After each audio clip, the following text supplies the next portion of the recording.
সুপ্রিয় শ্রোতা, আমন্ত্রণ জানাচ্ছি মাসুদ রানা সিরিজের নতুন গল্প টপ টেররে। আজ প্রথম পর্ব। এমন ভয়ানক বিপদ হবে ভাবতেও পারেনি নিনা। গভীর জঙ্গলে ছুটতে গিয়ে হুমড়ি খেয়ে পড়ল কাটা ঝোপের উপর। চোখা ডাল উলের পুরু প্যান্ট ছিঁড়তেই ছড়ে গেল অরু। গলা চিরে বেরুলো চাপা আর্তচিৎকার। পরক্ষণে বুঝলো আওয়াজ করা চলবে না। ধাওয়া করে আসছে ওরা। ধর্মরিয়ে উঠে আবারও ছুটল প্রাণ হাতে করে। তীব্র ভয়ে গলার কাছে উঠে এসেছে হৃৎপিণ্ড। দেখেছে এমন দৃশ্য, এখন মন চাইছে গলা ছেড়ে চিৎকার করে কাঁদতে। বুকের ভেতর কে যেন বারবার বলছে, পালাও পালাও, দূরে কোথাও, আরো দূরে। প্রাণপণে ছুটছে নিনা। পেছনে ফেলে যাচ্ছে রক্তাক্ত বিভৎস দৃশ্য। একটু আগে বুঝেছে বাঁচতে চাইলে পালাতে হবে ওকে, আর নিরাপদে রাখতে হবে হাতের জিনিসটা, পরে হয়তো কাজে আসবে ওটা। আগে এত খারাপ কোনো বছর আসেনি নিনা ভেঞ্চার জীবনে। গত বসন্তে 18 বছরের এক মেয়েকে নিয়ে পালিয়ে গেল ওর স্বামী। গ্রীষ্মে তালাক দিয়ে দিল। হেমন্তে নিনার মনে হলো জীবনটা অর্থহীন, ভীষণ মানসিক কষ্ট। এরপর এই কনকনে শীতে এখন তাড়া করে ওকে খুন করতে চাইছে একদল নিষ্ঠুর আততায়ী। এরই মধ্যে খুন হয়েছে একজন। আবছা আলোয় ওই দৃশ্য ছিল দুঃস্বপ্নের মতো। কিন্তু তার চেয়েও খারাপ ব্যাপার হচ্ছে, জঙ্গলের রাইফেল পিস্তল হাতে খুঁজছে ওকে খুনির দল। দেখা মাত্র খুন করবে। আগে হোক বা পরে ধরা ওকে পড়তেই হবে। আর তখন আবারও ঝরবে রক্ত, সে রক্ত ওর নিজের। প্রাণ হাতে নিয়ে ছুটছে নিনা। লুকাতে হবে। তাজা রক্তের গন্ধ পাওয়া ব্লাড হাউন্ডের মতো তেড়ে আসছে ওরা। এ জঙ্গলেই ওর বাড়ি, অথচ ফিরতে পারবে না ওখানে। বাধ্য হয়ে পালাচ্ছে, কিন্তু কোথায় যাবে তা জানে না। শক্তি নেই যে লড়বে। ঠেকাতে পারবে না খুনিগুলোকে। অস্ত্র বলতে শুধু একটা ডিজিটাল ভিডিও ক্যামেরা। কদিন আগে 30 বছরে পা দিয়েছে নিনা। 3 বছর আগে হলেও 50 মিনিটে বেরোতো 5 মাইল, কিন্তু তা আজ অসম্ভব। ভারী হয়েছে শরীর, বড় জোর ছুটবে মাইল 2। সে চেষ্টাই করছে। পেছনে চিৎকার ও পদশব্দ। এগিয়ে আসছে খুনিরা। বিপদের মাত্রা মনে করিয়ে দিতেই যেন কানের পাশ দিয়ে গেল রাগী ভোমরার মতো বুলেট। সামনে ডান দিকের একটা গাছ থেকে ছিটকে এলো কাঠের কুচি। আরেকটু হলে মরতে বুঝে থমকে গেছে নিনা ভেঞ্চুরা। সরে গেল একপাশে। পরক্ষণেই ছুটল আবার।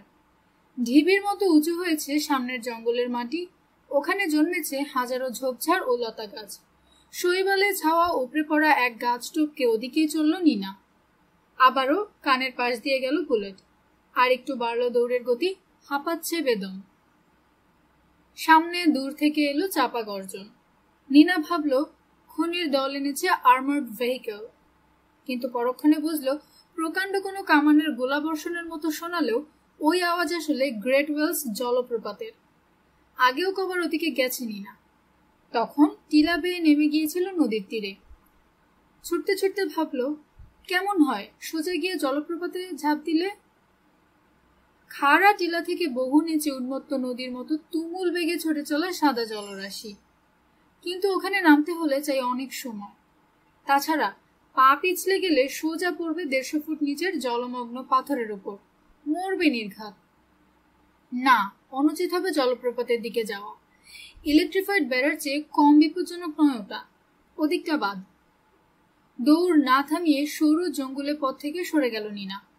এক লাফে টপকে গেল ভাঙা মোটা এক পাইন গাছের ডাল। ঘন হয়ে জন্মানো ঝোপঝাড় এড়িয়ে ছুটছে ও। ঠিক করেছে লুকিয়ে পড়বে অচেনা জঙ্গল ও টিলার গোলক ধাঁধায়। কেউ যায় না, কিন্তু উপায় নেই ওর ওদিকে না গিয়ে। পালাতে হবে। কিছুক্ষণ পর হয়তো হাল ছেড়ে দেবে খুনিরা। তবে তা যদি না করে, মরতেই হবে ওকে। ক্রমেই ফুরিয়ে আসছে শরীরের শক্তি। সামনেই ফ্লোরিডার উন্মুক্ত সুনীল উপসাগর। জায়গাটা পেন্সাকোলার পূবে। রূপালী সাগর সৈকতের অর্ধচন্দ্রের মতো বাঘ ঘুরে বহু দূরে গেছে সবুজ গভীর অরণ্য।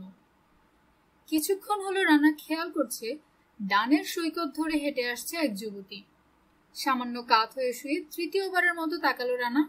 গলা শুকিয়ে গেল সাহারা মরুভূমির মতো। ভাবছে, এ কি সত্যিই মানবী, না স্বর্গচ্যুত দিগ্ভ্রান্ত কোনো অপ্সরা? ওর ভাড়া করা নির্জন ছোট্ট বিচ হাউস বোধহয় তার গন্তব্য। চোখ পিটপিট করে চতুর্থবারের মতো তাকালো রানা। না, দৃষ্টিভ্রম নয়, এইমাত্র বালিতে হোঁচট খেয়েছে গ্রিক দেবী।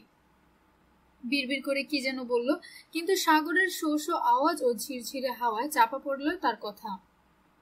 ওই মেয়ে ছাড়া আশেপাশে কেউ নেই, তবুও সতর্ক হয়ে উঠেছে রানা। পাশে রাখা তোয়ালের নিচে স্পর্শ করলো .38 ক্যালিবারের ওয়ালথার পিপিকে পিস্তলটা। সুন্দরী হয়তো টুরিস্ট, সাধারণ মেয়ের চেয়ে লম্বা, সরু কোমর, চওড়া কাঁধ, নিয়মিত বোধহয় সাঁতার কাটে, হাঁটার ভঙ্গি ব্যালেরিনার মতোই সাবলীল, কালো চুল, বড় দুই চোখের মনি কুচকুচে কালো। এইমাত্র উঠে এলো রানার বিচ হাউসের সানডেকে। এত কাছে থেকে ওকে দেখে হঠাৎ আরেকজনের চেহারার কথা মনে পড়ল, কিন্তু সে তো আজ আর পৃথিবীতে নেই। মিষ্টি কণ্ঠে জানতে চাইল রূপসী, তুমি কি মাসুদ রানা?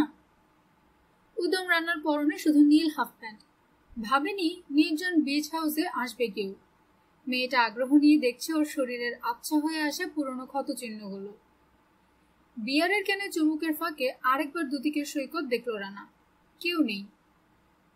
চট করে কয়েকটা প্রশ্ন জাগলো ওর মনে। কে এই রূপসী? কেউ নেই তো পেছনের জঙ্গলে? সুন্দরীরা কখনো কখনো হয়ে ওঠে অত্যন্ত বিপজ্জনক। তবে ওর মনে হলো এর সঙ্গে কেউ নেই। জঙ্গলে স্বাভাবিক সুরে ক্যা কিচকিচ শব্দে ডাকছে পাখি।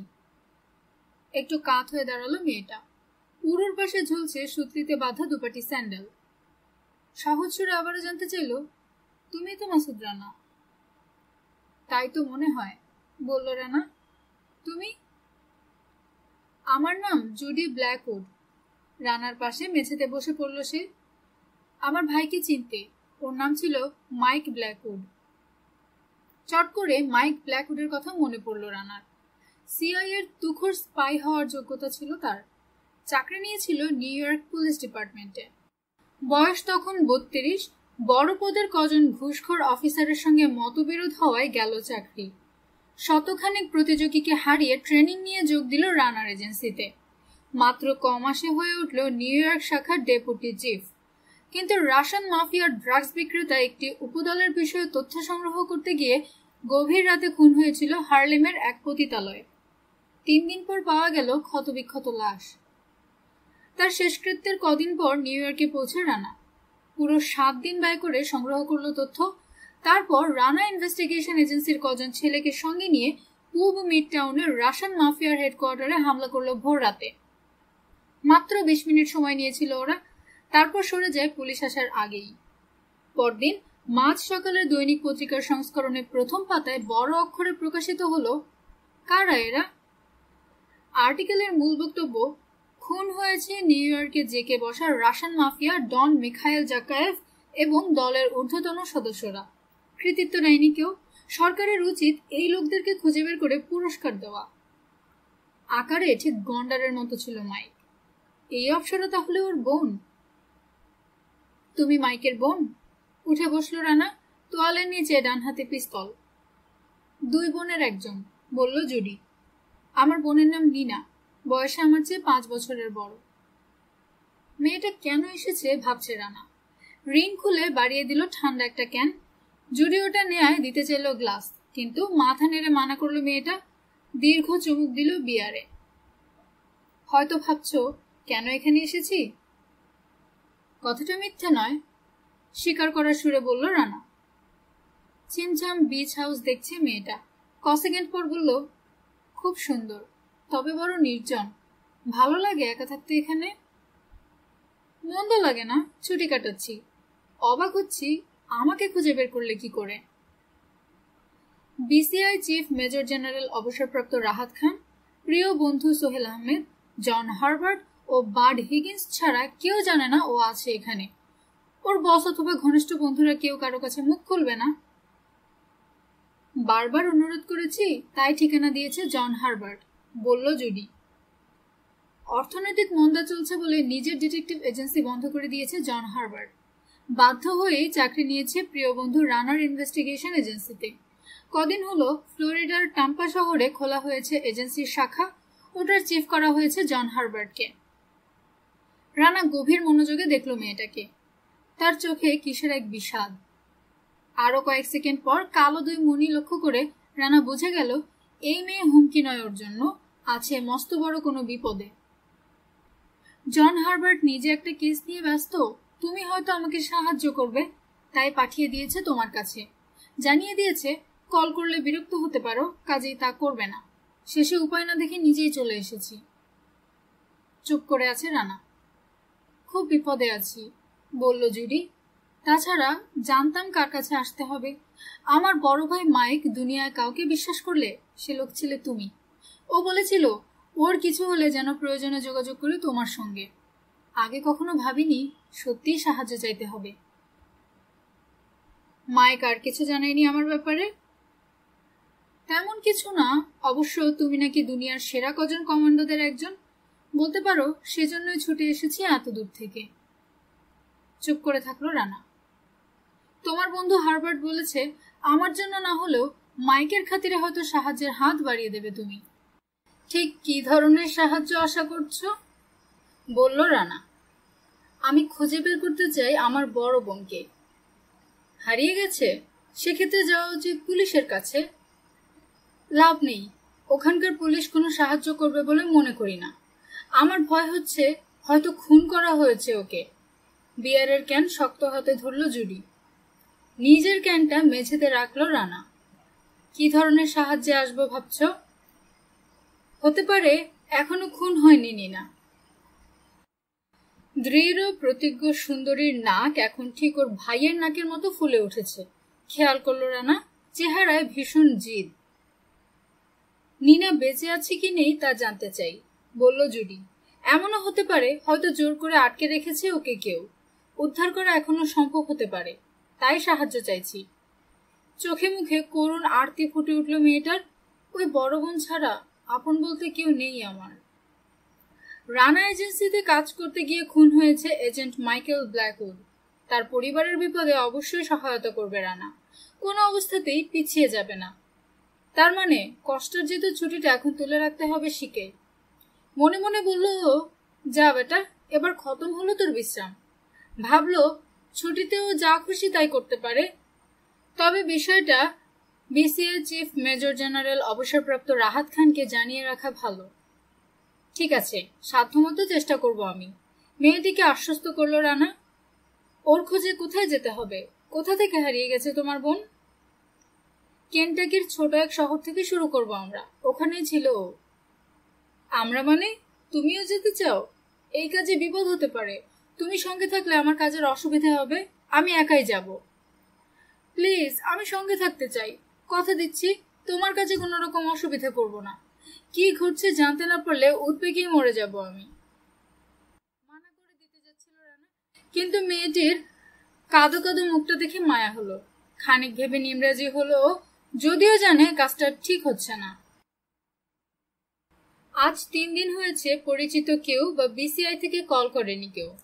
মোবাইল ফোনের দিকে হাত বাড়ালো ও, কল করলো ওর বসের অফিসে। 2 সেকেন্ড পর ওদিক থেকে এলো গম্ভীর কণ্ঠ। হ্যাঁ রানা? বাংলায় বলল রানা। স্যার, জরুরি কাজে ফোন করেছি। সংক্ষেপে মাইক ব্ল্যাকউডের 2 বোনের কথা জানালো ও। ওর বক্তব্য শেষে বিসিআই চিফ বললেন, মেয়েটাকে সাহায্য করা তো তোমার দায়িত্বের পর্যায়ে পড়ে। আর কিছু বলবে? না স্যার। কেটে গেল স্যাটেলাইট ফোনের সংযোগ। চুপচাপ রানার কথা শুনেছে জুডি। বলল, শুনতে খুব মিষ্টি শোনায় তোমাদের ভাষাটা। মৃদু মাথা দোলালো রানা। এই ভাষার মর্যাদা রক্ষা করতে গিয়ে প্রাণ দিয়েছেন অনেক বাঙালি। মাতৃভাষা ও ভাষা সৈনিকদের সম্মান দিতে গিয়ে বছরে একটি বিশেষ দিবস পালন করে জাতিসংঘ। সেকেন্ড পর বলল, গুছিয়ে নিতে সামান্য সময় লাগবে আমার। রওনা হতে চাই কাল সকালে, প্লেনের টিকিটও কেটে ফেলেছি। মৃদু মাথা দোলালো রানা। বইয়ে পড়লেও আগে কখনো যাওয়া হয়নি কেন্টাকির অ্যাপালেচিয়া পাহাড়ি এলাকায়। সবুজ উপত্যকা ঘেরা পাহাড় ও গভীর অরণ্য। বছরের এ সময় অপরূপ ছবির দৃশ্যের মতোই। আরেকবার জুডিকে দেখলো রানা। ভাবলো সঙ্গে নিয়ে যাচ্ছে বটে, কিন্তু কি ঝামেলা পাকাবে এই মেয়ে আল্লাহ মালুম। কোথায় উঠেছ? জানতে চাইল ও। ম্যারিয়েট হোটেলে। গুড, ওটা এয়ারপোর্টের কাছেই, সকালে পৌঁছে যাব। কৃতজ্ঞ বোধ করছি, বলে খালি বিয়ারের ক্যান মেঝেতে রেখে ঝুঁকে রানার গালে চুমু দিল জুডি। উঠে দাঁড়িয়ে নেমে গেল সানডেক থেকে, ফিরে চলেছে নিজের হোটেলে। পেছন থেকে চেয়ে রইল রানা। মেয়েটা চলে যেতেই ঘরে ঢুকে গুছিয়ে নিল মাঝারি এক ব্যাকপ্যাক। কাজ শেষ করে আবারও বেরোলো সানডেকে। হলদে সূর্য ডুবছে মেক্সিকো উপসাগরের রক্তলাল দিগন্তে। রানার মনে পড়ল ওর খোঁচা খোঁচা দাড়ি ভরা রুক্ষকালে জুডির ঠোঁটের কোমল স্পর্শ ও তপ্ত শ্বাস। কেন যেন নিজেকে মনে হলো খুব নিঃসঙ্গ। ধীরে ধীরে আকাশ থেকে বিদায় নিল রং, রইল শুধু কালো আধার আর মিটমিট করা অসংখ্য নক্ষত্র। কি অর্থ জীবনের, কিছু বোঝা যায় না। আরো অনেকক্ষণ পর দীর্ঘশ্বাস ফেলে বিচ হাউসে ঢুকলো রানা। কাল বিদায় নিচ্ছে, উচিত নয় রাত করা। নানান ফলের সালাদ ও 3টে বিয়ার শেষ করে শুয়ে পড়ল ও। অন্তরে কে যেন ফিসফিস করলো, প্রস্তুতি নিয়ে নে, সামনে কিন্তু মস্ত বিপদ। কাক ডাকা ভোরে বিচ হাউস থেকে বেরোলো মাসুদ রানা। বরাবরের মতো দৌড়ালো টানা 5 মাইল, করে নিল হালকা ফ্রি হ্যান্ড ব্যায়াম। তারপর শাওয়ার সেরে নতুন পোশাক পরে পৌঁছে গেল 7টা বাজার আগেই টাম্পা শহরে। অডি A6S রাখলো লং টার্ম পার্কিং লটে। ম্যারিয়েট হোটেলের ডেস্কে খোঁজ নিল জুডির। এক বয় ওকে পৌঁছে দিল ডাইনিং হলে। একই সময়ে ওখানে পৌঁছলো জুডি। গতকালকের মতো মেয়েটাকে আজও তাজা ফুলের মতো মনে হলো রানার। তবে বোঝা গেল নিশ্চিন্তে ঘুমাতে পারেনি অপ্সরা। আলাদাভাবে অর্ডার করা পছন্দ মতো নাস্তা চুপচাপ খেলো ওরা। রানা ঠিক করেছে আপাতত জিজ্ঞেস করবে না কিছু, বিমানে ওঠার পর জেনে নেবে দরকারি তথ্য। এয়ারপোর্টে এয়ার মার্শালের নকল কাগজপত্র দেখালো রানা, ফলে সাথে অস্ত্র থাকলেও কোনো প্রশ্ন তুলল না কর্তৃপক্ষ। কিন্তু জুডির সঙ্গে পিস্তল আছে বলে আপত্তি তুলল তারা। অবশ্য উপযুক্ত কারণ দেখাতে পারায় মেনেও নিল। বিষয়টা মনে রাখলো রানা। প্রথম সুযোগেই ঘনিষ্ঠ বন্ধু রানা এজেন্সির শাখা চিফ জন হার্বার্টকে নির্দেশ দেবে যাতে চেক করে মেয়েটার ব্যাকগ্রাউন্ড। বিমানে করে প্রথমে ওরা পৌঁছলো ক্যাপিটাল সিটি এয়ারপোর্টে। জায়গাটা ফ্র্যাঙ্কফোর্টের কাছেই। ওখান থেকে আরেক বিমানে চেপে গেল মানচিত্রে দেখানো ফুল স্টপের সমান শহর লিটল ফোর্টকে। প্রায় সারাদিন বিমানে কাটিয়ে তারপর শুরু হলো সড়ক পথে জীবযাত্রা। শেষ দিকে রাস্তা হয়ে গেল খুবই সরু। উপত্যকা থেকে একে বেঁকে নুড়ি পাথর ও কাঁচামাটির পথ পেরিয়ে জঙ্গলের ভেতর দিয়ে বেশ অনেকটা দূর গিয়ে থামলো জুডির বড় বোন নিনা ভেঞ্চুরার বাড়ির সামনে। পাহাড়ের কাঁধে এ আকৃতির বাড়িটা থেকে দেখা যায় নিচের খাড়া উপত্যকা। আরো দূরে নিকেলের মতো চকচকে আকাশে খোঁচা দিচ্ছে প্রকাণ্ড সব পাথরের রুক্ষচাই।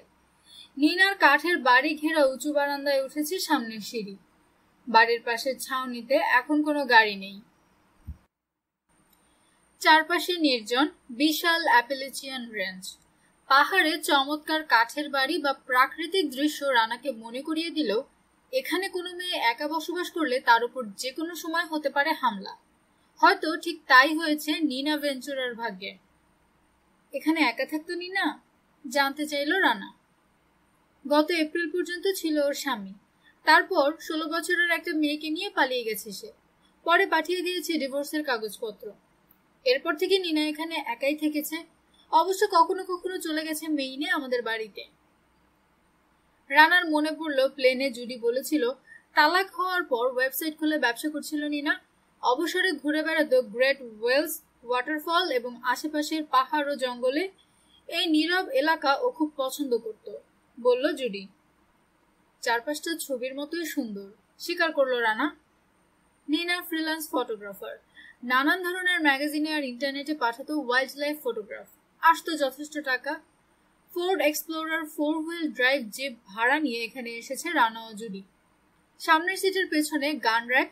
যারা এ গাড়ি ভাড়া নেয় অনেকেই চায় বুনো এলাকায় শিকার করতে। বাড়ির সামনের চওড়া জায়গায় গাড়িটা ঘুরিয়ে রেখে নামলো রানা। ওর ডান হাতটা স্পর্শ করলো বাম বগলের হোলস্টারে রাখা ওয়ালথার পিপিকে পিস্তল। চারপাশ খুব নীরব, মন্তব্য করলো রানা। জুডির চোখে দেখলো সান্ধ্যকালীন আকাশের রঙের প্রতিচ্ছবি। বইছে মৃদুমন্দ ঝিরঝিরে হাওয়া। দূর থেকে আসছে গ্রেট ওয়েলস ওয়াটারফলের চাপা গর্জন। আশেপাশে কোনো জন্তু বা পাখির ডাক নেই। পরিবেশটা অস্বাভাবিক মনে হলো রানার কাছে। উপত্যকার দূরে তাকালো ও। নিচে জলপ্রপাতে তৈরি আঁকাবাঁকা নদী। আরো দূরে গিয়ে হারিয়ে গেছে গাছের আড়ালে। ডানে বাড়ি ও পেছনে খাড়া টিলা। ওদিকে তাকালো জুডি। অস্বাভাবিক কিছু দেখছি না। সিঁড়ি বেয়ে বারান্দায় উঠল ওরা। আরো সতর্ক হয়ে উঠেছে রানা। হাত ব্যাগ হাতড়ে কি যেন খুঁজলো জুডি।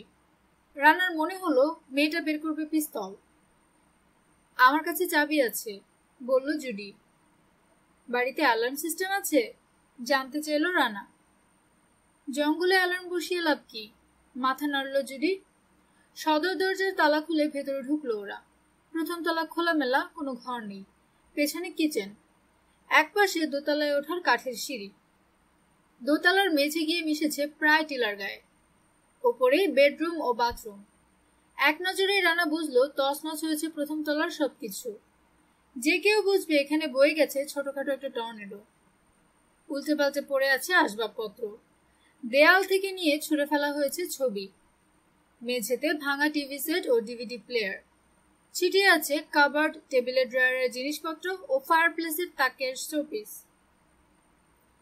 স্তম্ভিত দৃষ্টিতে কোমরে দুহাত রেখে চারপাশ দেখল জুডি। সর্বনাশ, ডাকাতি হয়েছে। ওর কাঁধে টোকা দিল রানা। নিচু গলায় বলল, বাইরে গিয়ে গাড়িতে ওঠো। ঘুরে ওর দিকে তাকালো জুডি, কালো মনিতে বিস্ময়। কে করলো এই কুকীর্তি? কিছু হয়তো বলতো রানা, কিন্তু তখনই শুনলো দোতলায় মৃদু আওয়াজ, হালকা পায়ে হাঁটছে কেউ। জুডিও শুনেছে ওই পদশব্দ। রানা সতর্ক করার আগেই ডেকে উঠল জুডি, মিনা। ঝট করে হোলস্টার থেকে ওয়ালথার বের করলো রানা। ও জানে নিনা ভেঞ্চুরের ওজন বড়জোর 65 কেজি। দোতলার বুট পরা মানুষটা অন্তত 80 কেজি।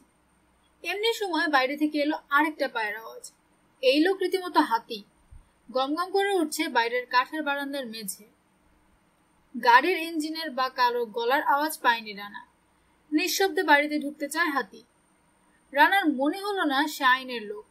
এর সঙ্গে সম্পর্ক আছে দোতলার লোকটার। গোপনে হামলা করতে চাইছে তারা। জুডির মুখে হাত চাপা দিয়ে ওকে কাছে টানলো রানা। কানের কাছে ফিসফিস করলো ও, কিচেনের কাউন্টারের পেছনে লুকাও। বাইরের লোকটা আর ওপরের বদমাস সার্চ করছে নিনার বাড়ি। এরাই কি কিডন্যাপ করেছে মেয়েটাকে? সতর্ক হয়েছে জুডি, যদিও ভয় নেই চোখে মুখে। শক্ত মনের মেয়ে। কিন্তু রানা বুঝলো বিপদের মুহূর্তে ওর কথা মতো না চললে মেয়েটা হয়ে উঠবে সত্যিকারের বোঝা। রানার হাত থেকে নিজেকে ছাড়িয়ে নিল জুডি। পা টিপে চলে গেল কিচেনের মার্বেল কাউন্টারের ওদিকে। সদর দরজা বা ওপরে ওঠার সিঁড়ি থেকে দেখা যাবে না ওকে, তবে দেখা যাবে পেছনের জানালা ও দরজা দিয়ে। চাপা শ্বাস ফেলে ভাবল রানা, আশা করি দলে এই দুজনই আছে। আরো কেউ থাকলে মস্ত বড় বিপদে পড়বে ওরা। চট করে সিঁড়ির ওপর দিকে একবার তাকালো রানা। কেউ নেই ওখানে। হালকা পায়ে সরে গিয়ে সদর দরজার পাশের দেয়ালে পিঠ ঠেকালো রানা। দরজার কবাট খুলবে ভেতরের দিকে। বেশিক্ষণ অপেক্ষা করতে হলো না ওকে। মোচড় খেয়ে ঘুরলো হ্যান্ডেল। পরক্ষণে ঝটকা দিয়ে খোলা হলো দরজা। 1 সেকেন্ড পর ঢুকলো একটা শটগানের ব্যারেল। রানা দেখলো পাহাড়ের মতো বিশাল আকারের একটা দৈত্যের মোটা বাহু ও কাঁধ। মস্ত হা করে উঠেছে ধমকে ওঠার জন্য। ঠ্যাক শব্দে তার বাহুর নার্ভ ভরা মাংসে নামলো রানার ওয়ালথারের নল। পরক্ষণে খটাস করে পিস্তলের নল পড়লো লোকটার কলারবোনের উপর। এরা কারা জানা নেই বলে গুলি করতে পারল না রানা। নিরস্ত্র করাই মূল উদ্দেশ্য। হাতির হাত অবশতেই খটাস করে মেঝেতে পড়ল বন্দুক। বাম হাতে লোকটার দাড়ি খামচে ধরল রানা। হ্যাচকে টানে নামিয়ে দিল মাথা। পর মুহূর্তে হাতির ঘাড়ে নামলো পিস্তলের তৃতীয় বাড়ি। বিশাল লোক, গর্দানে পুরো চর্বির আস্তর। তবে কঠিন হামলায় অনেকটা কাবু হয়ে গেছে সে। ঘাড় চেপে ধরে তার মাথাটা উপরে তুলল রানা। চোয়ালের নিচে ঠেসে ধরল পিস্তলের নল। জন্ডিসের রোগীর মতো হলদে চোখে রানাকে দেখলো হাতি। বুঝে গেছে ধরা পড়েছে বোকামি করে। এই, ওপরের তুমি। গলা ছাড়লো রানা। নেমে এসো, নইলে তোমার দোস্তের মোটা মাথায় ঢুকবে বুলেট। সিঁড়ির ওপরের ধাপে পায়ের নড়াচড়ার আওয়াজ পেল রানা। ওদিকে 3 ধাপ নেমে রাইফেল কাঁধে তুলে ট্রিগার চাপলো ওই লোক। দাঁড়া শালা। রানার পেছনে দরজার লিস্টেলে বাঁধলো বুলেট। এক লাফে হাতির পেছনে সরল রানা। তাক না করে গুলি পাঠালো রাইফেলওয়ালার দিকে। জবাবে আবারও গুলি করলো ওই লোক। দ্বিতীয় বুলেট বিঁধলো হাতির বুকে। পিঠ ফুটো করে বেরিয়ে গেল গুলিটা। তাজা রক্ত ছিটকে লাগলো রানার জ্যাকেটে। কিছু তপ্ত ফুটা অন্ধ করে দিল ওকে। বাম হাতে শক্ত করে ধরেছে হাতির ঘাড়, কিন্তু জবাইয়ের আগে ল্যাং মেরে ফেলা সারের মতো ধরাস করে মেঝেতে পড়ল লোকটা। রানা বুঝে গেল তৃতীয় বুলেটটা এবার বিঁধবে ওর বুকে। রক্ত ভরা চোখ মুছে ওপরের লোকটার কপাল লক্ষ্য করে গুলি পাঠালো ও। একই সময়ে বজ্রপাতের মতো করত করে উঠল আরেকটা আগ্নেয়াস্ত্র। ডান দিকের মেঝেতে লাফিয়ে পড়ে মনে মনে বলল রানা, এইবার মারা পড়েছি। একের পর এক বুলেটের বিকট আওয়াজে ভরে উঠেছে চারপাশ। চেয়ে দেখলো মার্বেলের কাউন্টারের উপর উঠে দাঁড়িয়ে নিচ থেকে সোজা সিঁড়ির কাঠের ধাপ লক্ষ্য করে ম্যাগাজিন খালি করছে মেয়েটা। দরাম করে রাইফেলটা পড়লো নিচে, তার পরপরই পড়লো লাশ। মার্বেল কাউন্টার থেকে লাফিয়ে নেমে গ্লক 19 হাতে ওর দিকে দৌড়ে এলো জুডি। মৃতরা সব সময় নীরব, জানার উপায় নেই কেন এসেছিল ওরা। জুডির দিকে তাকালো রানা। সিঁড়ির নিচে কপালে গুলি খাওয়া লাশটা দেখছে মেয়েটা। ওর চোখে ভয় নেই, চেহারায় কেমন একটা বিহ্বল ভাব। আরো সতর্ক হয়ে উঠল রানা।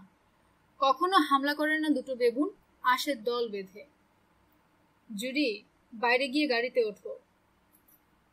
রানার কথা শুনে চোয়াল শক্ত হলো মেয়েটার। চলে গেল দরজার কাছে। দাড়িওয়ালা দৈত্যের লাশ টপকে যাওয়ার সময় একবার দেখলো রানাকে। লাশের পাশে বসে পকেট সার্চ করছে রানা। চোখ তুলে তাকালো জুডির চোখে। মানি ব্যাগ বা আইডেন্টিফিকেশন কিছু নেই। দরজার কাছে থেমে গেল জুডি। সিঁড়ির মুখে অপর লাশের পোশাকও সার্চ করছে রানা। ব্যক্তিগত কোনো তথ্য পাওয়া গেল না এর কাছেও। খালি ম্যাগাজিনটা হাত ব্যাগে ভরে পিস্তলে আরেকটা লোডেড ম্যাগাজিন ভরলো জুডি। পেশাদারি ভঙ্গিতে টানলো স্লাইড। বাম হাতের কবজির উপর পিস্তল ধরা হাত রেখে চারপাশে ঘুরে শত্রু খুঁজলো মার্কিন পুলিশের ভঙ্গিতে। গুলি ছুটতে তৈরি। তুমিও চলে এসো রানা, কাপা কণ্ঠে বলল মেয়েটা।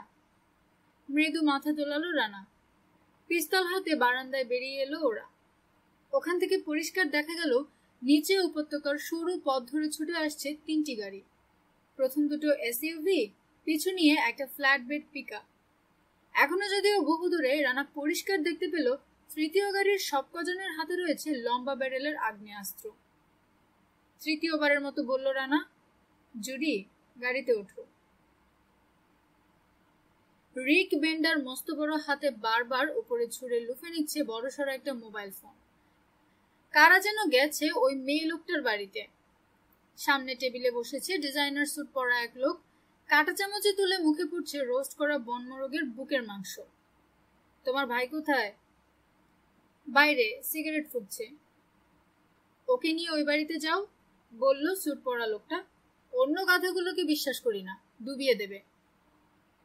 আমাদেরকেও গাধা বলছে নাকি, ভাবলো রিক একবার। তারপরই প্রশংসাই করেছে ধরে নিয়ে হাসলো রিক বেন্ডার। কৈশোর থেকে ওরা দু ভাই আছে অসহায় মানুষকে কষ্ট দেওয়ার পেশায়, কখনো ত্রুটি করেনি এ কাজে। ওরা দুই যমজ ভাই এতটা দক্ষ হয়ে উঠেছে বাবার কাছ থেকে নিষ্ঠুর জিন পেয়ে। ওদের বাবা ছিল কেন্টাকির কয়লা খনির মজুর। ছুটির দিনে গলা পর্যন্ত গিলত মদ, ধুমার্ত পতিতালয়ে। বাড়ি ফিরলে গা থেকে ফুসফুস করে বেরোতো পতিতার ব্যবহৃত সস্তা পাউডারের গন্ধ।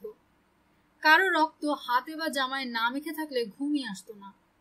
তবে পর্যাপ্ত টাকা ছিল না তার, সেটা পেয়েছে রিক ও নিক বেন্ডার। ওদের পেছনে আছে ক্ষমতাশালী এই লোক, খরচ করছে প্রচুর। সব ঝড়ঝাপটা থেকে আড়াল করে রেখেছে ওদেরকে। বাড়তি প্রশ্ন তুলবে না বেয়ারা পুলিশ সদস্যরাও। রিক ও নিকের বাবার ছিল না এই সুবিধা। একদিন খুনের দায়ে চড়ল ইলেকট্রিক চেয়ারে। রিক শুনেছে মরার সময় নাকি বিকট চিৎকার ছেড়ে পাতলা পায়খানা করে ওই চেয়ারের 12টা বাজিয়ে দিয়েছিল ওর বাবা। এটা আপত্তিকর লেগেছে রিকের। পরে ভেবেচিন্তে দেখেছে বাবার পরিণতি হবে না তার নিজের বা ছোট ভাই নিকের। এজন্যই কখনো কড়া কথা বললে বা গালি দিলেও বসের উপর বেজার হয় না রিক বেন্ডার। মৃদু মাথা দোলালো। কোমরের বেল্টে গোজা প্রকাণ্ড ম্যাগনামটা ঢাকলো জ্যাকেট দিয়ে। রেস্টুরেন্ট থেকে বেরোবে বলে ঘুরলো। ভালো করে ওকে চিনে গেছে খদ্দেররা।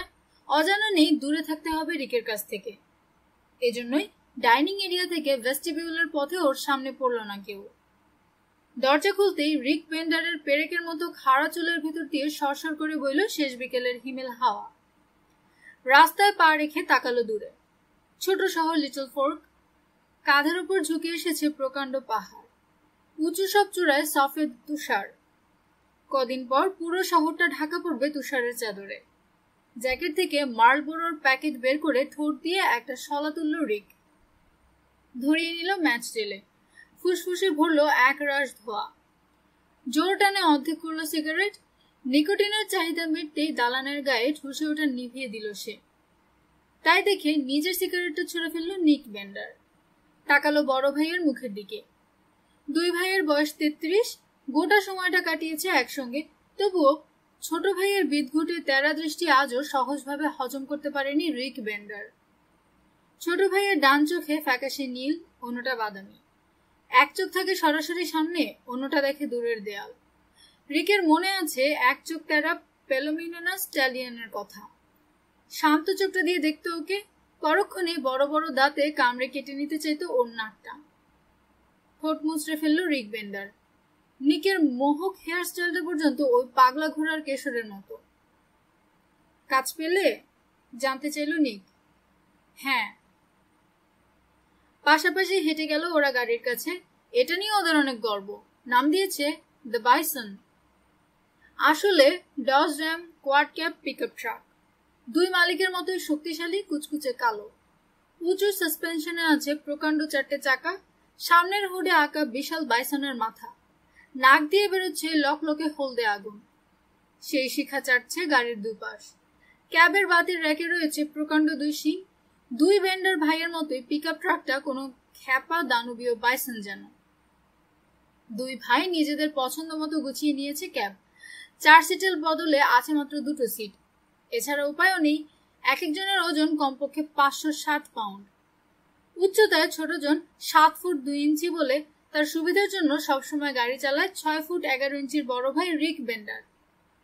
উচ্চতা যেমনই হোক, দুজনের সম্পর্ক নির্ধারিত হয়েছে 13 মিনিটের ব্যবধানে। চিরকালের জন্যই এখন বড় ভাই হয়ে গেছে রিক বেন্ডার।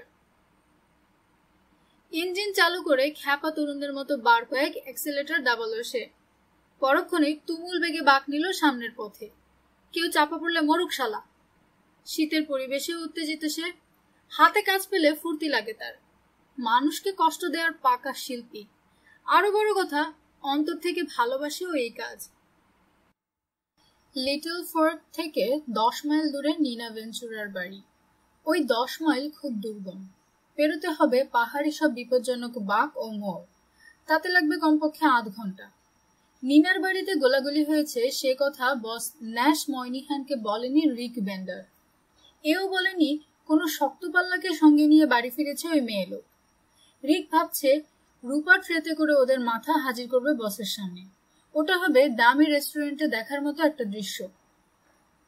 পাহাড়ি এলাকায় ঠিকভাবে কাজ করে না সেলফোনের নেটওয়ার্ক। কোনই দিয়ে ছোট ভাই নিকের কাঁধে খোঁচা দিল রিক। তাই নাকি? পেট ফোলা ব্যাঙের মতো বসে না থেকে রেডিও করো, শুনে রাখি কি বলে ওরা। ফ্যাকাশে মনিটা ঘুরিয়ে বড় ভাইকে দেখল নিক। অলস ভঙ্গিতে ড্যাশবোর্ড থেকে নিল সিবি হ্যান্ডসেট।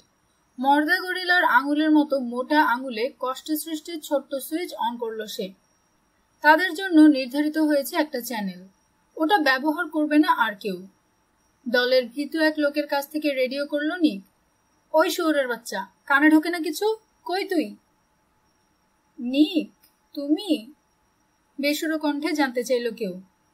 আমি না তোকে তোর বাপ বলে মনে করেছিলি?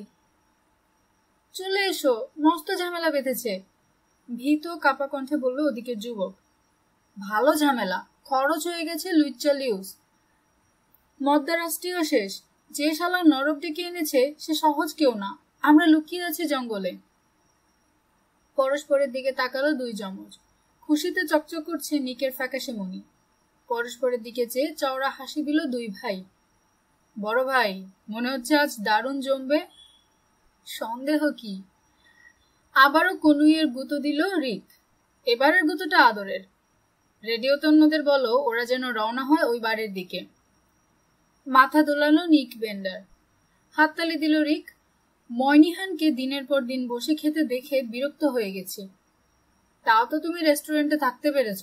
আমি শালা থেকেছি ঠান্ডার ভেতর রাস্তায়, বড় হয়ে গেছে পাছা। বুঝতেই তো পারো কেন, বলল রিক। ন্যাশ ময়নিহান চাচা চলে সুরে বলে দিয়েছে নিকের তেরা চোখ দেখলে খেতে বসে অরুচি হয়, বিরক্ত লাগে তার। এর চেয়ে অনেক কম বাড়াবাড়ি করে লোকে খুন হয়ে গেছে নিকের হাতে। কিন্তু সব মাফ করে দিয়েছে বসের বেলায়। সে নিয়মিত মোটা অঙ্কের টাকা দিচ্ছে দুই বেন্ডার ভাইকে।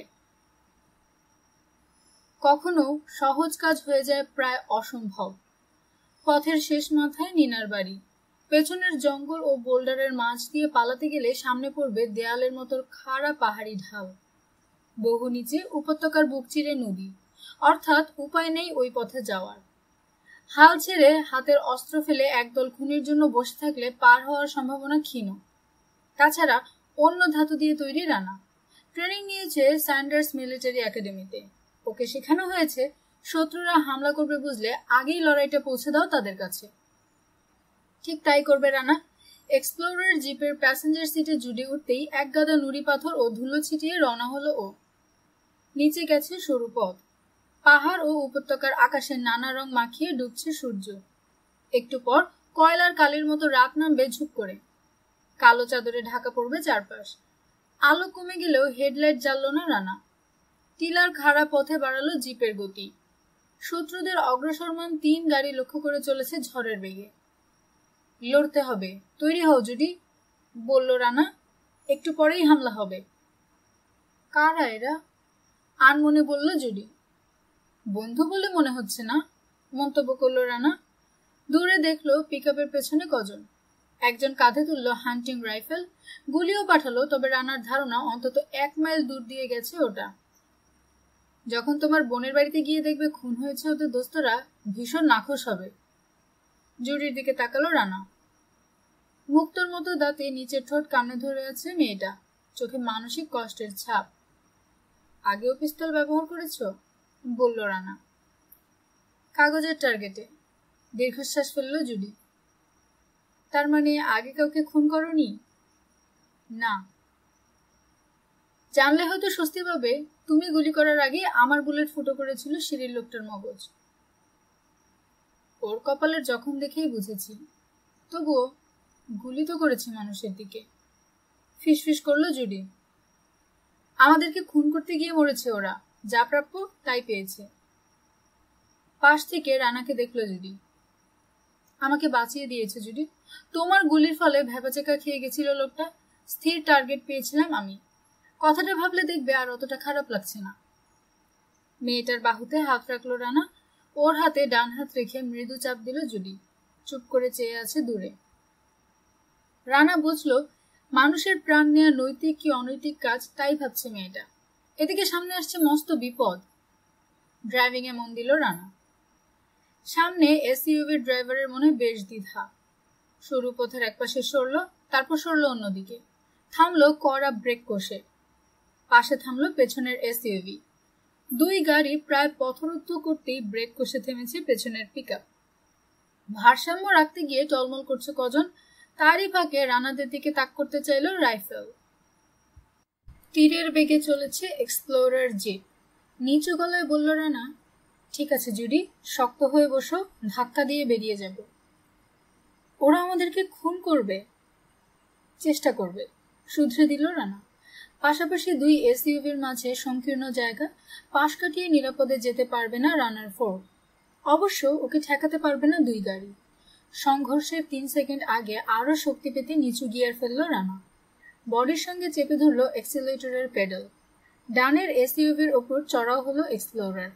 জোরালো ধুম শব্দে সরিয়ে দিল হালকা গাড়িটাকে। তাল সামলাতে ব্যস্ত ওটার আরোহীরা, কিন্তু বামের গাড়ির লোক দুজন পিস্তল তাক করেছে রানা ও জুডির দিকে। নিনার বাড়িতে খুন করতে চেয়েছে সঙ্গীরা, কাজেই এদের উদ্দেশ্য বুঝতে বাকি নেই রানার। ওয়ালথার তুলেই প্রায় পয়েন্ট ব্ল্যাঙ্ক রেঞ্জে বামের গাড়ির ড্রাইভারের খুলির বড় একটা অংশ উড়িয়ে দিল ও। ক্যাবের নানা দিকে ছিটকালো হলদেটে মগজ। ঝটকা দিয়ে থকথকে ফোয়ারা থেকে সরে গেল পাশের প্যাসেঞ্জার সিটের আরোহী। নড়ে গেছে পিস্তলের নল। তখনই গলা ভেদ করে তার চোয়াল চুরমার করলো রানার দ্বিতীয় বুলেট। 2 গাড়ি ঘষটে বেরিয়ে এলো ফোর্ড এক্সপ্লোরার। সামনে রানার ডানে পিকআপ। গুলি করতে হলে তাক করতে হবে জুডির জানালা দিয়ে। কাজটা কঠিন। গুলি লাগতে পারে জুডির গায়ে। কি করবে ভাবছে রানা। এমন সময় দেখলো অটোমেটিক জানালার বাটন টিপল মেয়েটা, অন্য হাতে পিস্তল। পিকআপ লক্ষ্য করে গুলি পাঠালো জুডি। আওয়াজটা শোনালো পটকার মতো। কারো গায়ে গুলি না লাগলেও পেছনের লোকগুলো প্রাণের ভয়ে লাফিয়ে নামলো ট্রাক ছেড়ে। ঝাঁপ দিয়েছে কভার নিতে। সিটে শুয়ে পড়েছে ড্রাইভার। পিকআপটাকে পেরিয়ে আঁকাবাঁকা পথে লিটল ফোর্ক শহরের দিকে ছুটল রানার এক্সপ্লোরার। পিছু নেওয়ার আগে সামলে নিতে হবে লোকগুলোকে। এসইউভির 2 লোক খুন হয়েছে রানার বুলেটে। আপাতত ওই গাড়ি নিয়ে পিছু নেবে না কেউ, কিন্তু আছে আরো 2টো গাড়ি। ধাক্কা খেলেও বড় ক্ষতি হয়নি টানের এসইউভির। পিছু নেবে ওটার ড্রাইভার। লাফিয়ে নেমে পড়া লোকগুলো উঠলেই ধাওয়া শুরু করবে পিকআপও। অবশ্য কিছুক্ষণ বাড়তি সুবিধা পাবে রানা। সরু পথে 2 গাড়ি ঘুরিয়ে পিছু নিতে সময় লাগবে। রিয়ার ভিউ মিররে রানা দেখলো পিকআপের সামনে 1 লোক, হাতে মোবাইল ফোন। ও বুঝে গেল এবার আরো লোক ডাকবে এরা, সামনে আরো লোক থাকবে। বলল রানা, অস্ত্রটা তৈরি রাখো। দিকভ্রান্ত চেহারা জুডির। ভাবছে জড়িয়ে গেছে কিসে? মাত্র কয়েক মিনিটে 2বার গুলি করেছে মানুষের দিকে। মেয়েটা এখনো কাঁদতে শুরু করেনি, তাই মনে মনে ওর প্রশংসা করলো রানা। খুন তো দূরের কথা, অনেকে ভাবতেও পারে না গুলি করবে কোনো মানুষের দিকে। সে তুলনায় রীতিমতো ভালোই দেখাচ্ছে মাইকেলের বোন। চমৎকার লড়াই করেছে জুডি, বলল রানা। কাউকে লাগাতে পারিনি, প্রায় ক্ষমা প্রার্থনার সুরে বলল মেয়েটা। তবে কণ্ঠে আছে নিখাত স্বস্তি। তুমি শুধু খেয়াল রাখবে যেন নিচু রাখে ওরা মাথা, তাতেই হবে। আবার 2জন মানুষকে খুন করলে? জুডির কণ্ঠে প্রতিবাদের সুর। বলতে চাইছে লুকিয়ে পড়ার সুযোগ দিতে পারতে। খুব কাছে ছিল, দেরি হলে খুন হতাম, বলল রানা। ফ্যাকাশি মুখে কোলে পিস্তল রাখলো জুডি। বাড়িতে ওরা আমাদের জন্য যায়নি। তা ঠিক, অপেক্ষা করছিল নিনার জন্য। আমারও তাই ধারণা। সুযোগ পেলেই খুন করবে ওকে। এছাড়া ওখানে যাওয়ার অন্য কারণ নেই। টিলার নিচে ফাঁদ পেতেছিল যাতে ধরতে পারে নিনাকে। মৃদু কাঁপছে জুডি, তাকালো রানার দিকে। এখন চোখে নতুন আলো। নিচু গলায় বলল, তার মানে নিনা এখনো বেঁচে আছে, তাই না? আগেই খুন হলে এরা বাড়িতে যেত না, সান্ত্বনা দিতে বলল রানা। খুন করার পরেও অন্য কারণে যেতে পারে, হয়তো ওই বাড়িতে জরুরি কিছু রেখেছিল নিনা। কিন্তু তাহলে ফোন করছে না কেন নিনা? প্রায় আনমনে বলল জুডি। হয়তো খুব ভয় পেয়েছে। এরা তো দেখা যাচ্ছে ভয়ঙ্কর খুনি। নিনা বোধহয় ভেবেছে আমি এসবে জড়িয়ে গেলে আমার উপর হামলা হবে। ভাবছো তুমি জড়িয়ে যাওয়ায় আড়াল থেকে বেরোবি নিনা? তা নাও হতে পারে। ও জানে না তুমি এখানে। আমি হলেও লুকিয়ে থাকতাম। খুঁজে বের করতে হবে ওকে। জবাব খোঁজার জন্য ভালো অস্ত্র আছে তোমার কাছে, বলল রানা। জুডির চোখ পড়ল পিস্তলের ওপর। ঝকঝকে সাদা দাঁতে আবারও কামড়ে ধরল নিচের ঠোঁট।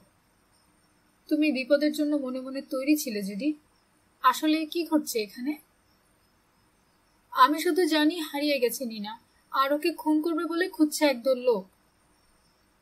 মাথা নাড়ল রানা। আমি বিচারক নই জুডি, তবে জানতে চাই সত্যটা। যা জানি সবই বলেছি। আজ থেকে কয়েকদিন আগে ফোন করেছিল নিনা, বলল খুব বিপদে আছে। পরে যখন ফোন করলাম বন্ধ পেলাম ওর মোবাইল ফোন। তারপর থেকে আর কথা হয়নি। তখন ব্যবহার করলাম ভয়েস মেইল। কিন্তু তুমি গেলে না পুলিশের কাছে, বলল রানা। তাদের বদলে খুঁজে নিলে আমাকে, এর কি ব্যাখ্যা? কিছুই করতো না পুলিশ, বলল জুডি। বড় জোর পাহাড়ে নিনার বাড়িতে গিয়ে ঘুরে আসতো জনা 2 পুলিশ অফিসার। অফিসে ফিরে রিপোর্ট দিত বাড়ি আছে নিরাপদে। হয়তো গাড়ি নিয়ে কোথাও গেছে ওঠার মালিক। সবাই ধরে নিত কদিন পর ফিরবে নিনা, তদন্ত শেষ। এসব কেসে কি হয় ভালো করেই জানি রানা। অনেক কিছুই ধরে নিচ্ছ যেসব হয়তো সত্য নয়। ওটাই আনঅফিসিয়াল কপ প্রোটোকল। যা করতেই হবে সেটা করবে, কিন্তু দুনিয়া নরকে গেলেও বাড়তি কোনো কাজ করবে না। আইন শৃঙ্খলা বাহিনী সম্পর্কে কোথা থেকে পেলে এত নিচু ধারণা? চাপা গলায় জুডি বলল, আমি নিজেও একজন পুলিশ অফিসার রানা। ওর কথা শুনে শুকনো ডাঙায় পিছল খেল রানা। বিস্মিত চোখে আবার দেখল মেয়েটাকে। লিটল ফোর্ক শহর ও গ্রেট ওয়েলস ফরেস্ট পার্কের মাঝের ভাঙাচোরা রাস্তায় ঝড়ো বেগে চলেছে 2 বেন্ডার ভাইয়ের Dodge Ram quad cab pickup truck the Bison. গত কদিনে ওই পথে বেশ কবার গেছে রিক বেন্ডার।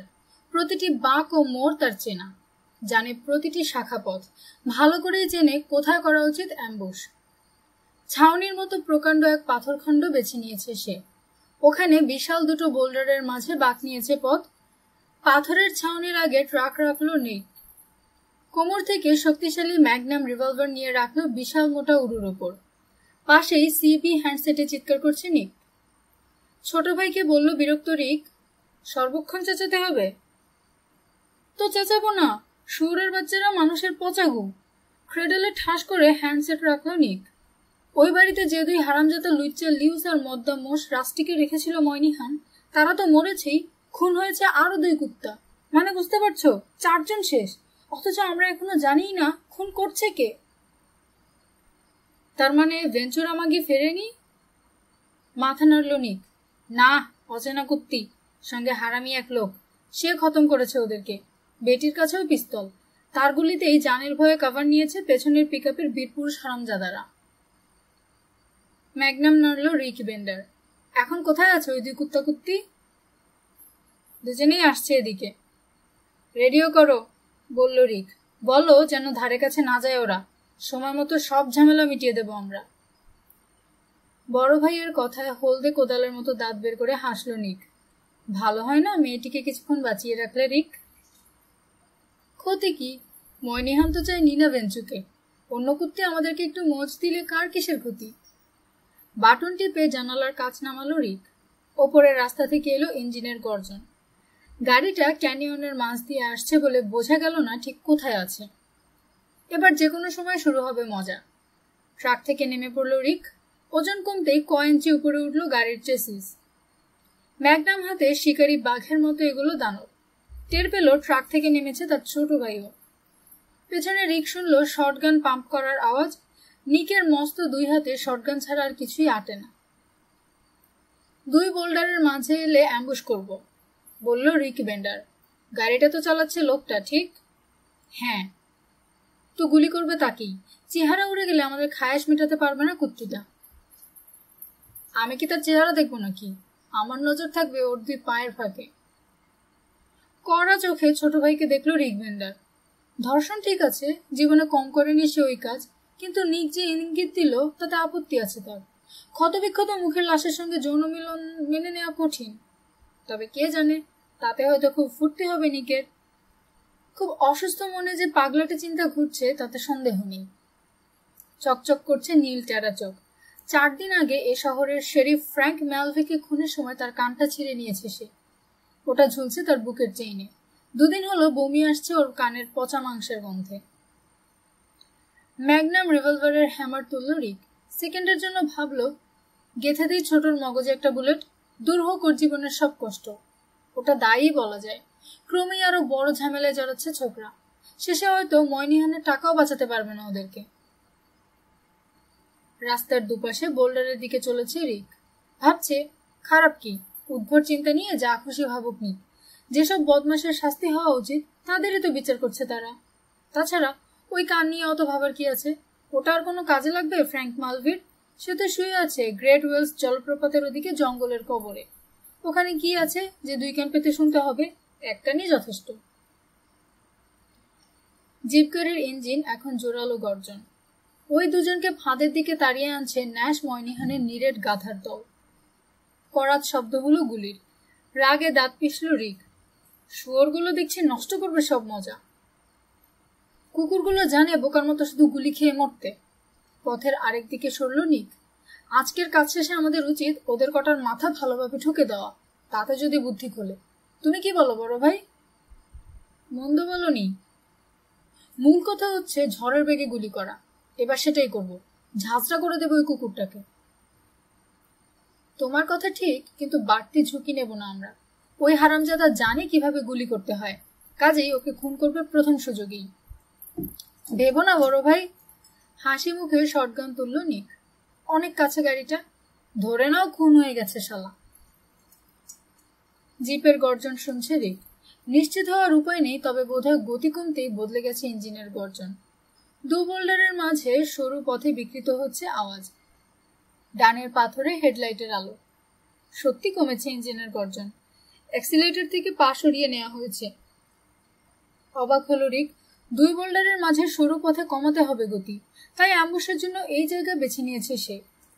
এবার সোজা আসবে জিপ। ম্যাগনাম তুলে 1 পা এগিয়ে গেল সে। ওই যে বাক্সের মতো দেখতে ফোর্ড এক্সপ্লোরার গাড়িটা আসছে 2 বোল্ডারের মাঝে দিয়ে। পুরো আলো দিচ্ছে হেডলাইট। কড়া আলো থেকে বাঁচাতে চোখ সরু করলো রিক। ভালো করেই জানে কোথায় থামবে ড্রাইভার। ওর হাতে লাফিয়ে উঠল ম্যাগনাম রিভলভার। বুম! নিশ্চয়ই মাথা নিচু করেছে ড্রাইভার। স্টিয়ারিং হুইল যেখানে আছে তার ঠিক ওপরে গুলি করেছে সে। আরেক দিক থেকে বন্দুকের গুলি পাঠালো নিক। লক্ষ্য ড্রাইভার। দ্বিতীয় গুলিটা করলো সামনের চাকার উপর। চাকা ফাটতেই কাত হয়ে খুঁড়িয়ে রিককে পাশ কাটিয়ে বাঁক নিল গাড়ি। ক্যাবে আরেকবার গুলি করলো সে। বুম! রিক ভাবছে, মেয়ে লোকটা মরলে ক্ষতি কি? এমনিতেই তো মরবে। ওটাকে নিয়ে ফুর্তি না করলেও শহরে তো আর মেয়ে লোকের অভাব নেই। তাও যদি বেশি শখ হয় নিকের, যা খুশি করুক না লাশের সঙ্গে। তৃতীয়বারের মতো ম্যাগনাম রিভলভার স্থির করল রিক, কিন্তু প্রয়োজন পড়ল না গুলির। পথ থেকে পাশের খাদে পড়ল এক্সপ্লোরার। তার আগে গুঁতো দিয়েছে একটা গাছে। ঝরে পড়া মাস্তুলের মতো দুলছে ওটা। ঝরঝর করে রিকের চারপাশে ঝরল পাইনের কাটা। খাড়া চুল থেকে ওগুলো ঝেড়ে ফেলল সে। ঘোটর দিকে তাকালো। কাঁধে বন্দুক তুলে কাকড়ার ভঙ্গিতে গাড়িটার পেছনে পেছনে ছুটছে নিক। মেয়ে লোকটাকে সামলাও, হারামজাদাকে শেষ করছি আমি, বলল রিক। সাবধান বড় ভাই, বলল নিক। ছোটর কথা শুনে নরম হলো রিকের মন। মনে নেই একটু আগে নিককে খুন করার কথা ভাবছিল। চওড়া একটা হাসি দিয়ে ছোট ভাইকে দেখল সে। কপা গিয়ে উকি দিল ড্রাইভারের খোলা জানালা দিয়ে। 3 সেকেন্ড পর ঘুরে তাকালো ভাইয়ের দিকে। গাড়ির ওদিক থেকে চেয়ে আছে নিক, কুচকে গেছে ভুরু। আবারও দেখলো খালি 2 সিট। শুয়োরের বাচ্চাটা কোথায় গেল নিক? রানা এখনো হজম করতে পারেনি জুডি আসলে পুলিশ অফিসার। বড় বোনকে খোঁজার কাজেও সাহায্য চেয়েছে মেয়েটা। ভালো করে জানে প্রয়োজনে আইনের বাইরে যাবে রানা। আগেই বলতে পারতে তুমি পুলিশের লোক। কড়া চোখে জুডিকে দেখলো ও। জানলে তো সাহায্য করতে না, বলল মেয়েটা। করতাম, তবে যদি জানতে যে পাশে পুলিশ অফিসার থাকবে তখন সতর্ক হতাম, কিন্তু যা হয়েছে সেসবই হতো। ওদেরকে গুলি না করে উপায় ছিল না আমার। ওর বড় ভাই মাইকের মতোই নাক ফুলিয়ে ফেলল সুন্দরী। আমি পুলিশ অফিসার হলেই বা কি? আমি কি তোমাকে গ্রেফতার করতে চেয়েছি? তা চাওনি, তবে কে জানে পরে ঝামেলা করবে কিনা। ভুলে যাচ্ছ একই কাজে এসেছি দুজন। প্রথম এবং শেষ কাজ হচ্ছে নিনাকে খুঁজে বের করা। তর্কের জন্য তৈরি জুডি। আমার গ্লক কিন্তু পুলিশের অস্ত্র নয়। গোপনে ওটা রাখতে গিয়ে অনুমতি নিতে হয়েছে। তা করেছি কারণ ভালো করেই জানি বিপদ আছে সামনে। এরপরেও বলবে যে তোমাকে গ্রেফতারের কথা ভাবছি? সেকেন্ড ওকে দেখলো রানা। অন করলো হেডলাইটের হাই বিম। আশা করি পরে এসব নিয়ে আবার তর্ক করবে না। এবার নেমে পড়ো গাড়ি থেকে। অবাক চোখে ওকে দেখলো জুডি। তুমি কি জোর করে আমাকে? এক্সপ্লোরারের গতি কমিয়ে দিয়েছে রানা। অত কথা চলবে না, যা বলবো করবে, নামো। খুলে দিল জুডির সিট বেল্ট। ঝুঁকে খুলল ওদিকের দরজা। পরক্ষণে এক ধাক্কায় মেয়েটাকে ধপাস করে ফেললো রাস্তায়। গতি কম, আহত হবে না জুডি। পরের সেকেন্ডে নিজের দরজা খুলে ডাইভ দিল রানা। 2 বোল্ডারের মাঝের রাস্তা ধরে গাড়িটা যেতেই উঠে দাঁড়ালো। একটু দূরেই 2 প্রকাণ্ড বোল্ডার। পেছনের রাস্তায় এক লোকের হাতে মোবাইল ফোন দেখেছে মনে আছে রানার। সামনে থাকবে আরো লোক, অ্যাম্বুশ করবে তারা। সেক্ষেত্রে সেরা জায়গা সামনের ওই 2 বোল্ডারের মাঝের রাস্তা। হতভম্ব হয়ে রাস্তায় বসে আছে জুডি। নিজে উঠে হাত ধরে ওকে দাঁড় করিয়ে দিল রানা। মেয়েটার মুঠোয় এখনো গ্লক পিস্তল। চোখ গরম করে দেখলো রানাকে। মনে হলো পিস্তল ঘুরিয়েই গুলি করবে। ঠিক আছে তো? নরম সুরে জানতে চাইল রানা। এর মানেটা কি? ধাক্কা মেরে আরেকটু হলে তো খুনই হয়ে যাচ্ছিলাম। এত কম স্পিডে পড়লে খুন হয় না কেউ। আর বুঝতেই পারছো আমার কাজের ধারা একটু অন্যরকম। তুমি কি পাগল? জবাবে 2 বোল্ডারের দিকে আঙ্গুল তাক করলো রানা। পরক্ষণেই রাতের নীরবতা চিরে ওদিক থেকে এলো উপর্যুপুরি গুলির বিকট আওয়াজ। শটগানের বিকট শব্দে কেঁপে উঠেছে জুডি। ভরাম শব্দে ফাটলো জিপের চাকা। তার একটু পর ওদের গাড়িটা ভেঙে পড়লো খাদে। অপেক্ষা করছিল, নিচু গলায় বলল রানা। ওই পথে গেলে এতক্ষণে কিমা হতাম। এবার বলো, আমি কি পাগল?